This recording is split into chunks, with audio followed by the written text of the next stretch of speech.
Bonsoir à tout le monde. Ici une vidéo qui fait suite vidéo à épisode concernant donc la figure Island Reversal qui a été identifiée exactement ici, c'est-à-dire le 19 juin. Le titre était parti de très très haut, de 43,76. Il était redescendu, il avait fait brutalement. Il avait réintégré en fait le canal horizontal, le range. Il avait fait donc un trou de cotation ici, un gap, avant d'être violemment rejeté depuis le niveau donc 36,72. Et il avait fait donc voilà, enfin, comment dirais-je, un gap au bout de la troisième, lors de la troisième bougie à partir de ce plus bas.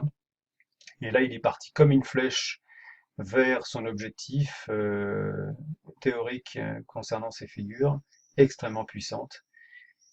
C'est une figure qui est extrêmement puissante. Enfin, deux figures extrêmement puissantes sont celle-ci et une autre qui s'appelle la tasse avec anse, en anglais, qui s'appelle la cup and handle. Euh, on la voit pas ici, mais il y en a une autre en fait. Ici, là, vous voyez donc le comportement, là ici, on avait un flag haussier qui est une figure chartiste de continuation. Évidemment, tout ça, c'est les probabilités, hein, il n'y a aucune certitude. Mais voilà, donc le titre est reparti très très violemment.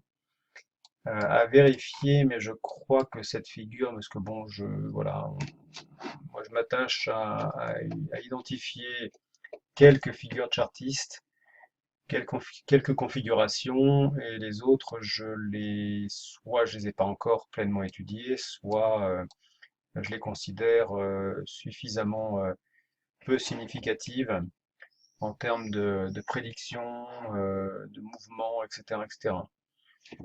Mais il y en a une effectivement, alors là qui est classique, hein, c'est quand le titre commence à faire une brusque envolée comme ça et à faire un mouvement longitudinal haussier. Ça, c'est également, là, cet arrondi là, c'est également extrêmement puissant et on en a vu là la preuve ici. Hein, il avait stagné, mais tout en faisant un mouvement légèrement haussier. Et là, boum, boum, badaboum, il est reparti à l'attaque du nord et il a atteint donc les 43. Alors juste une petite... donc là, on est vendredi. Vendredi soir, il est 21h50. C'est assez classique, hein. Le titre s'arrête. À un moment donné, bon, il a buté contre les 43. Il s'arrête. Et il fait généralement, juste avant la clôture, en fait, les retardataires, ceux qui ont vu ce brusque mouvement haussier, veulent faire partie veulent rentrer, veulent monter dans le train, et donc on a typiquement, à quelques minutes de la fin de la séance, une dernière poussée haussière, donc qui correspond aux derniers acheteurs qui viennent tenter de profiter du mouvement. Sauf que là, c'est un petit peu tard, ou en tout cas, la probabilité veut que lundi, mardi, la semaine prochaine, en tout cas, le titre fasse une pause. Dernier élément qu'on peut noter ici, dernier élément, excusez-moi, dernier élément qu'on peut noter ici, en fait, voilà, moi si je vais donc en weekly, en hebdomadaire, j'observe que le titre va clôturer très largement au-dessus de de la borne haute du range dans lequel il était scotché. Et typiquement, ça nous donne en fait une poursuite. C'est un indice qui indique que le mouvement haussier devrait se poursuivre dans les semaines qui viennent. Voilà, alors évidemment, ça va pas se poursuivre de manière rectiligne, hein, mais voilà, le mouvement devrait se... En plus, bon, on a quand même un objectif, hein, qui est celui-ci. Alors, je ne sais pas pourquoi il a été effacé, mais si je le récupère, on a un objectif qui est aux alentours de 46,29, c'est la ligne bleue. Donc voilà. et un mouvement également, un autre niveau qui est le niveau de 48 ici. Je vous expliquerai, là ça fait appel en fait à des niveaux de Fibonacci, enfin, c'est encore un indicateur qui peut être qui est couramment utilisé. Et de manière générale, il faut systématiquement utiliser